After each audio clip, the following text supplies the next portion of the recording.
are facing an acute shortage in our vaccination drive, and since the health minister has said that there is no shortage. हम private sector से भी बात कर रहे हैं, हम इंटरनेशनल कंपनी से भी बात कर रहे हैं, हम भारत सरकार से भी बात कर रहे हैं कि हमें देश में बनी हुई वैक्सीन और उपलब्ध कराई जाए।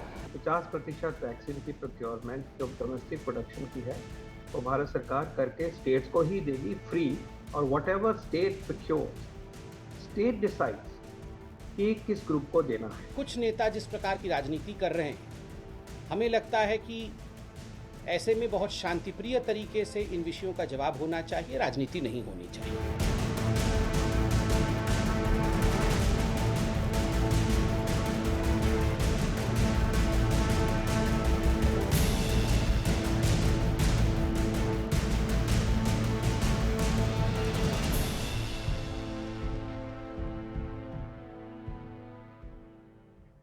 Hello everyone, you're watching News Epicentre with me, Marya, Shakil. The war of words between the centre and the opposition-ruled states has escalated over the vaccines, with several opposition parties now accusing the centre of not procuring vaccines from international vaccine manufacturers, and also saying that the centre has abdicated its responsibility.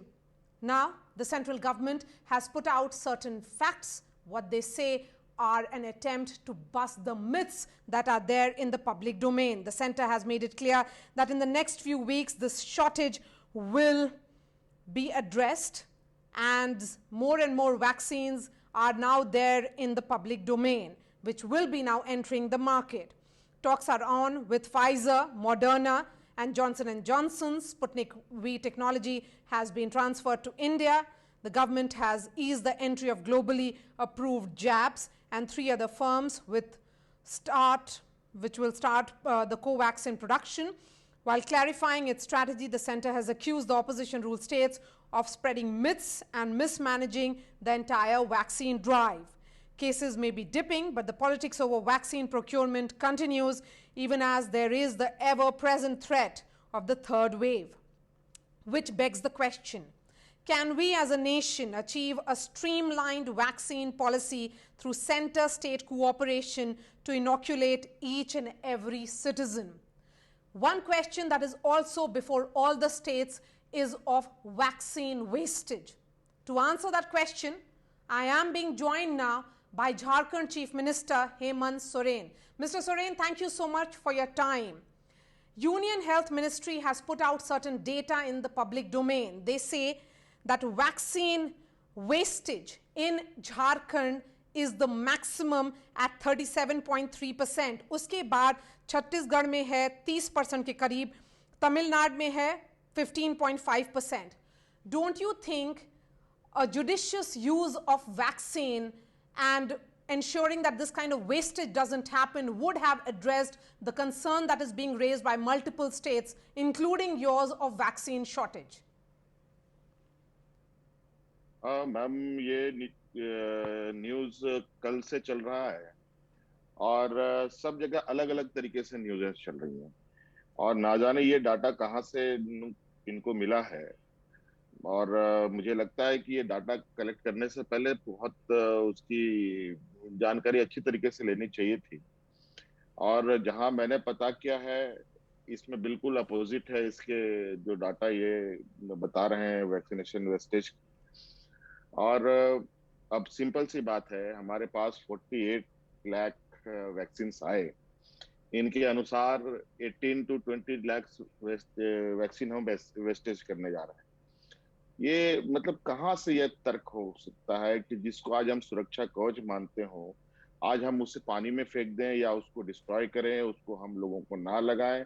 ये कहीं ऐसा नहीं लगता है कि ये कहीं ना कहीं उसका इंटरप्रिटेशन गलत किया जा रहा है, या गलत खबरों को लेकर के बाजार में लोग कूद पड़े हैं और उस पर डिस्कशन हो रहा है। आपने एक ट्वीट किया था in the context of prime minister Modi's call to you, उसके वजह से काफ़ी बीजेपी लीडर्स ने रिएक्ट किया। इनफैक्ट जो आपके आंध्र प्रदेश के काउंटर पार्ट हैं जगन रेड्डी ने ये कहा था कि इस वक्त जो पैंडेमिक का माहौल है उसमें there should be a united fight in which all the chief ministers should be strengthening the hands of the prime minister. Did you expect this kind of backlash? नहीं, देखिए सभी स्टेट आज के दिन में इंडिविजुअल कैपेसिटी पर fight कर रहे हैं। आज पूरा देश में जो एक फेडरल सिस्टम का जो पावर था वो अब बिल्कुल कोलैप्स होते दिखता है। और आज यही वजह है कि सभी स्टेट अपने अपने तरीके से इस पेंडेमिक में जूझ रहे हैं।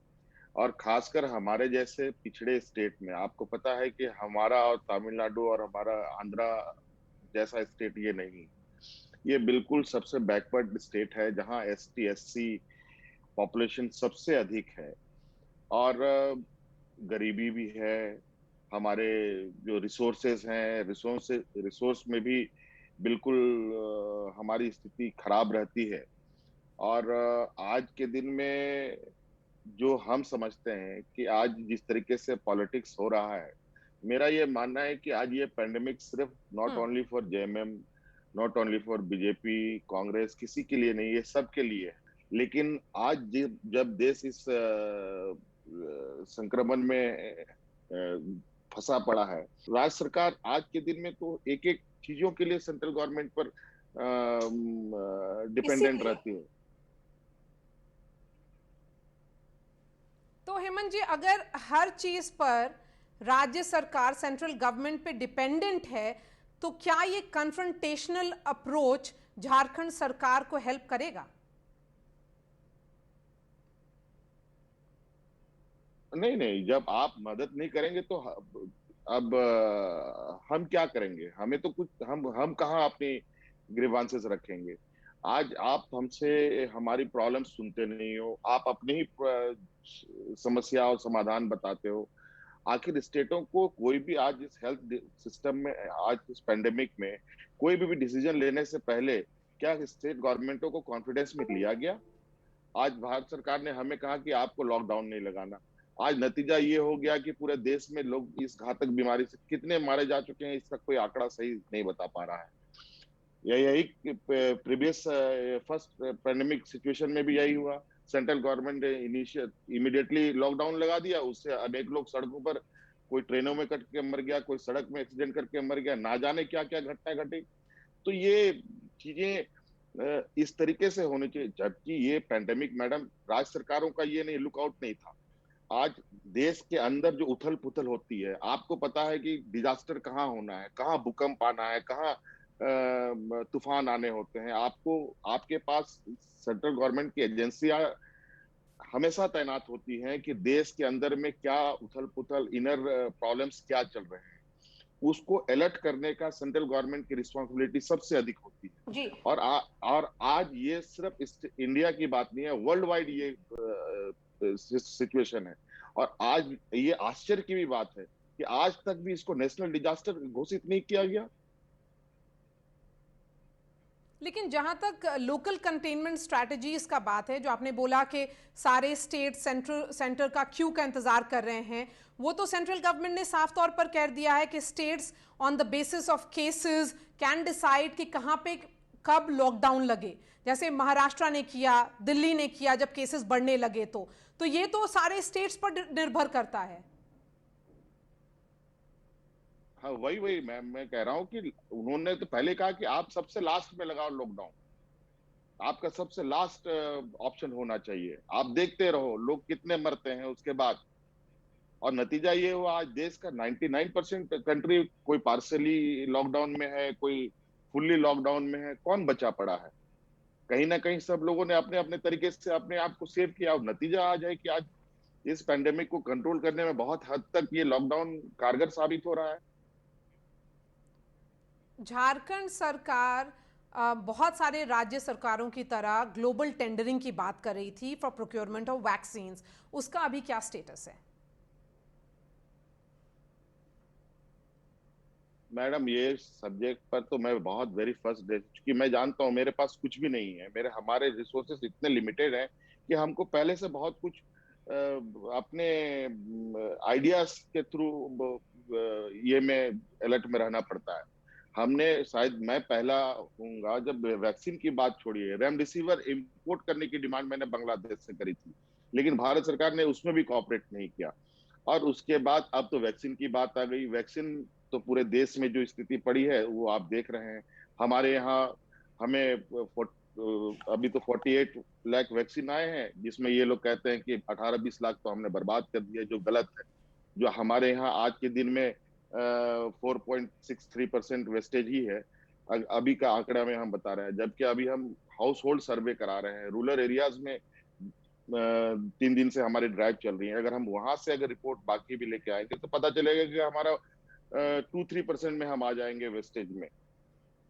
आज सबसे अगर मैनेजमेंट ये सिस्टम में अगर है मैम, अगर स्टेट में अगर हम देखें तो सबसे कम हमारे यहाँ आज एक्टिव केसेस हैं। जहां हमारे यहाँ लोग 170 160 लोगों की डेथ हो रही थी, आज के दिन में मात्र 19 लोगों की डेथ हो रही है। Will you be reaching out to the center for ensuring कि आपको वैक्सीन मिलता रहे, क्योंकि वैक्सीन अगर नहीं मिलेगा तो वैक्सीनेशन ड्राइव्स रुक जाएंगी, जिस तरह से दिल्ली और बहुत सारे अलग स्टेट्स में रुकी हैं। तो मैडम हमें जो 18+ के लिए हमें पर मंथ हमें मिलने चाहिए 12 लाख वैक्सीन, लेकिन हमें मिलता कितना है? 1.5 लाख वैक्सीन मिलता है। अब इसको कैसे हम मीट कराएंगे बताइए? 45 साल के ऊपर वाले लोगों को अगर हमें वैक्सीन दिलाने की आवश्यकता पड़ती है तो उसमें लगभग हमें 15 लाख वैक्सीन हमको मंथली चाहिए, लेकिन हमें उसके अगेंस्ट में कितने मिल रहे हैं? मात्र 6 लाख मिलते हैं। कैसे ये कहां से मैच हो पाएगा मैम? और ये जो वैक्सीन मैन्युफैक्चरर्स हैं, ये इसके बारे में तो हम नहीं बहुत कुछ कह सकते। ये सेंट्रल गवर्नमेंट ही इसको तय कर रही है, कौन बाहर से लोग यहाँ फॉरेन प्लेयर्स आएंगे कि नहीं आएंगे। और राज्य सरकारों ने तो हाथ पैर मारा, बहुत राज्यों ने, मैं जो देख रहा हूँ वो खाली हाथ बेचारे वापस आ गए हैं। और हम लोग भी हाथ पैर मारने की कोशिश पर हैं, हमारे भी टेंडर तैयार हैं, लेकिन जो चीजें देख रही है उससे लगता है कि हमें भी नहीं मिलेगा, लेकिन फिर भी हमारी प्रयास जारी है। आपने प्रधानमंत्री जी की तस्वीर हटा करके अपनी तस्वीर लगा दी है वैक्सीन सर्टिफिकेट पर। यह कहा जा रहा है कि स्टेट्स कोऑपरेटिव फेडरलिज्म का पालन नहीं कर रहे।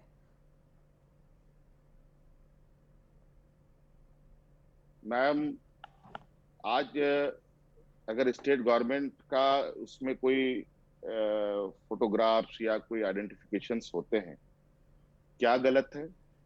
आज देश के प्रधानमंत्री जी का है तो राज्य में भी तो सरकारें हैं। ऐसे तो नहीं है कि राज्य में सरकारें नहीं है। व्हाटएवर, कहीं पर बीजेपी की भी सरकार हो सकती है, कहीं नॉन बीजेपी गवर्नमेंट भी हो सकती है। तो राज्य सरकार जब अपने कंधे पर कुछ जिम्मेवारी उठा के चल रहा है तो राज्य सरकार को भी अपने लोगों को ये बताना चाहिए, क्योंकि राज्य सरकार आखिर स्टेट के लोगों के पैसों से ही उनके लिए मदद पहुंचा रही है। हेमंत जी, एक सवाल ये भी है कि आपने जो कफन स्कीम का अनाउंसमेंट किया है, अगर आपकी राज्य सरकार सही काम कर रही है तो मौत नहीं होनी चाहिए, और इसलिए ये जो आपने प्रोग्राम शुरू किया है वो नहीं होना चाहिए। क्या इंटेंशन है आपकी सरकार का इस स्कीम के पीछे? और आज कफन को लेकर जो बातें आई है, मुझे पता नहीं इनका क्या इंटरप्रिटेशन रहा है। आज इन पूरे राज्य के सभी पब्लिक रिप्रेजेंटेटिव से मैं डिस्कशन पे रहता हूँ, और आज इस क्रम में ये बातें आई कि भाई आज लॉकडाउन है, कपड़े की दुकान बंद है, लोगों को कपड़े खरीदने में दिक्कत हो रही है, तो लोग डेथ करते हैं तो उनको कफन कैसे मिलेगा? तो हमने कहा कि भाई इसकी व्यवस्था होनी चाहिए, ये तकलीफ लोगों को नहीं होनी चाहिए। कम से कम जो लोग जिंदा हैं और जो लोग, उनके लिए तो करना ही है, लेकिन जो गए तो कम से कम उनको सम्मानजनक तरीके से तो हम लोग विदा कर पाए। You're talking about dignity of death there. Hemant जी, आपने 6 मई को एक ट्वीट किया था, and I'm going to refer to that tweet again. जब आपने प्रधानमंत्री जी के कॉल की चर्चा की थी और कहा था कि प्रधानमंत्री जी बस अपने मन की बात उन्होंने की, काम की बात नहीं की, क्या ये बयान आपका अवॉइडेबल था? आप रिग्रेट करते हैं? मुझे लगता है कि अगर इतनी तकलीफ है तो इनकी क्लेरिफिकेशन इन्हीं लोगों से लेनी चाहिए थी मैम। मैं तो यही कहूंगा, क्योंकि ये तकलीफ हुई है, इस वजह से ये बातें आई। और ये पॉलिटिकल पेन है या ये एडमिनिस्ट्रेटिव पेन है, ये इनको खुद ही पता चलेगा। My last question to you is, there are several states which say that the center has been hand-holding them, that राज्य सरकारों की बहुत मदद की है केंद्र सरकार ने, लेकिन आपका ये मानना है कि केंद्र सरकार ने झारखंड की कोई मदद नहीं की? मैम, जो अभी तक है बहुत टफ सिचुएशन है। हम नहीं कहते हैं, अभी मैं झगड़े करने के मूड में वैसे भी नहीं रहना चाहता, तो उसके लिए समय अलग रहेगा, हम उस पर भी जाएंगे। लेकिन अभी का जो सिचुएशन है, आज जिस तरीके से हम लोगों ने अपने एक लिमिटेड रिसोर्सेस में यहाँ के लोगों को आज पूरे रेटिंग आप देख लेंगे मैम, आज पूरे कंट्री वाइड में अगर झारखंड सबसे बेस्ट सिचुएशन में है। अभी तो इंडिया में शायद मैं फर्स्ट हमारा स्टेट होगा जहां में जितने भी लोग रूरल एरियाज में जो लोग आज मैनिपुलेशन हो रहा है डेथ का, कि कहीं गलत बताया जा रहा है, कहीं सही बताया जा रहा है, आज इनका मैं ऑडिट करा रहा हूं पूरे राज्य में कि आखिर हमारे यहाँ ऐसी कोई गलत तो नहीं हो रही जो चीजें आंकड़े मुझे आ रहे हैं और रूरल एरियाज में कुछ और हो रहे हैं।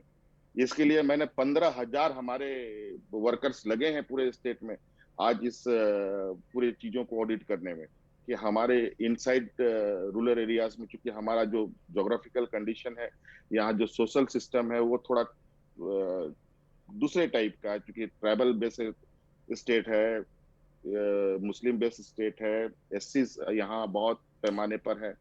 तो आज हम क्योंकि मैं ये हमेशा ये मानता हूँ कि हमारे पास सही डाटा हमारे पास रहेगा तो मैं सही प्लानिंग कर पाऊंगा और सही तरीके से आज हम कोई भी चीजों को टारगेट कर सकते हैं। आज यही नतीजा है कि 200 ऑक्सीजन बेड से मैम आज के दिन में मैं लगभग 20,000 बेड के ऑक्सीजन बेड के साथ बैठा हुआ हूँ। All right. Jharkhand Chief Minister Hemant Soren, appreciate your time. Thank you so much for joining us. Let me bring in my guests. Charan Singh Sapra, spokesperson of the Congress Party, Guru Prakash representing the BJP, and Reena Gupta of the Aam Aadmi Party are joining us. Guru Prakash, coming to you first. Lot of charge being leveled by yet another Chief Minister of what they say has been a failed vaccine policy of the centre. What will be your defense? No, Marya, we must understand that at this unprecedented crisis, political parties, especially some of the section of the political parties, they are playing this politics. This is unacceptable because it's a global pandemic. But it's so unfortunate to see the political discourse in India stooping so low. Now, what is needed is that we come together, hold our hands together, and work together in coordination like a team, like Team India. As far as the strategy of the government of India is concerned, all the misinformation that has been floating around since the last couple of weeks regarding the vaccination, a detailed press note, myth versus facts, has been circulated by the Press Information Bureau, which answers each and every concern that has been flagged by the opposition parties. The government has promised what? That we will vaccinate 30 crore vaccination till the month of August. We have already crossed 20 crores. We will provide a 216 crore vaccination by the end of this year. We have a detailed roadmap. We have a detailed strategy. We have collaboration. We have seen Covaxin collaborating with 3 other companies. We are in touch with international companies as well. So I seriously don't see any logic or reason behind this confusion or complication as being done by the opposition parties. The opposition parties must come together with us, because Charan we have Singh seen Sapra, in terms of oxygen. Vaccines cannot be cannot be bought off the shelf. It requires, you know, a pre-order and certain processes that has to be followed. The government says that as soon as Pfizer indicated its availability for India, the government accelerated the entire process, and hence Pfizer will be the 4th vaccine that will be available for Indians soon. Then how is it that opposition rule states and opposition parties continue to attack the government by saying that they haven't done enough and that they are not doing enough even today for procuring vaccines from international vaccine manufacturers? See, Marya, when the other countries of the world, when they were placing orders in August or probably July or September 2020, that time probably Narendra Modi was sleeping, or his government was sleeping, I should say. Everybody knows that vaccine is the only silver bullet we have to fight against corona. So we have to get vaccines anyhow, whether it is today, they should have planned earlier also. And in this entire process, this government has failed as far as the domestic production is also concerned, as they have failed in getting vaccines from overseas. They have also, exported 6.6 crore vaccines when there is a dire need in the country. And further, the distribution policy, distributing this vaccines to the specific states point is on also domestic production, please respond to that, Guru Prakash. What is the government doing or has done? Is all the statement of production ramp up coming as an afterthought, not as a precautionary measure? No, like I said, my friend from the Congress party, they can't make a logical argument without making some personal attack. And he had to take the name of the Prime Minister. So that is very unfortunate. As far as the strategy of the government is concerned, Marya, the detailed press note has categorically said that Covaxin has collaborated with 3 other companies. Right now, it is manufacturing 1 crore per month. It will be up to 4 crore per month. And by October, 10 crore per month. And likewise for Covishield and other vaccination as well. We are already in touch with Zydus Cadila, which is an indigenous vaccine. BioE, which is an indigenous vaccine. Genova. So through COVID Suraksha scheme as well, we are in touch. We are collaborating. We are working. I request my friend from the Congress party not to indulge in this mudslinging and the misinformation, and must come together and have a positive and a constructive dialogue, sir. Marya, can I come in? Yeah, Marya. I'll be coming to you, Charan, just a moment. Reena hasn't spoken. Yes. Marya, what really pains me and saddens me that even today, the government of India is only interested in headline management. If you look at the whole document that has been released today, myths versus fact, there are several lies in that document, including the fact that the government of India is saying that there's no vaccine which has been approved for children. I mean, they should at least get some of these basic facts right. Already in America and in some of the Middle Eastern countries, there are vaccines approved for children, and children are being vaccinated since more than a month. So even if, they don't even have this basic knowledge, all they're interested in is headline management. And whenever we raise a question, a genuine question, that why is there such a vaccine shortage, they tell us that we are playing politics. I'm very sorry if asking for vaccine for my children and for my country, if that is politics, then that is exactly what we will continue to do, and we will continue to raise questions. Now, coming specifically to the issue of domestic production, what have they actually done to increase domestic production? Yes. More than a month ago, the Supreme Court and the Chief Minister of Delhi said that there is a provision of compulsory licensing which can be used, and there are 7 public sector units in the country. I'm not even talking about the private sector which can be used for domestic production. There are 7 public sector units in the country which have the capability of producing Covaxin. Still, they have not been incorporated in the plan. All we see is some media management, some bites being given here and there. When you ask them for vaccine, they tell you that we are Charan Singh Sapra, you have 30 seconds, and then I'll give the final words to Guru Prakash, because he has to respond to all the charges being leveled against the central government. Yes, Charan Singh Sapra. Marya, the BJP is not considering, can I please? BJP is not considering, they need to answer this. That only 3.1% of the Indian population has been totally inoculated with 2 doses, whereas the global figure is 5.2%. And why this vaccination drive has slowed down by 35 to 40%. The entire vaccination policy, if we see, is a stupendous policy. It's not only Congress which is saying, it was also Supreme Court bench, Justice Chandrachud. He also mentioned that there is complete chaos and uncertainty in the country as far as vaccination is concerned. So everybody is asking for vaccines. This government is not able to provide vaccines. Today they have woken up and they are ordering today. Why they were sleeping in August or July or September? Okay. That's a moot question. Guru Prakash, is the entire policy more of an afterthought? When you realize that this deluge of the second wave impacted the way it did in this country? No. This number game is a very interesting thing. My friend said 3.1%.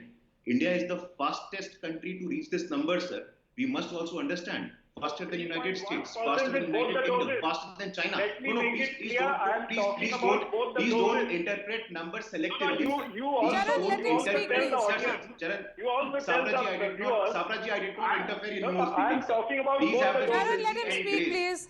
Mr. Sabra, let him speak, please. Let him speak. Yes. Let me make it clear. Sabraji, this is not a way to debate, sir.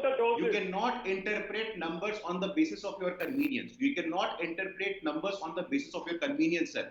Fastest vaccination. What did we promise? We are delivering each and everything that has been promised, sir. Anything, oxygen. In 10 days, we have ramped up the supply. In terms of vaccination as well, we said 30 crore and we will reach 30 crore. We said 216 crore and by the end of this year, you would see 216 crore as well. My friend from the Aam Aadmi Party, she said that the PSU should also be encouraged. PSU has already had a pact with Bharat Biotech and they will also join us in terms of production. So I seriously don't understand this misinformation and a sustained strategy of the Congress Party when we should come together, work in tandem, work with coordination. This politics is unacceptable at this time of crisis, sir.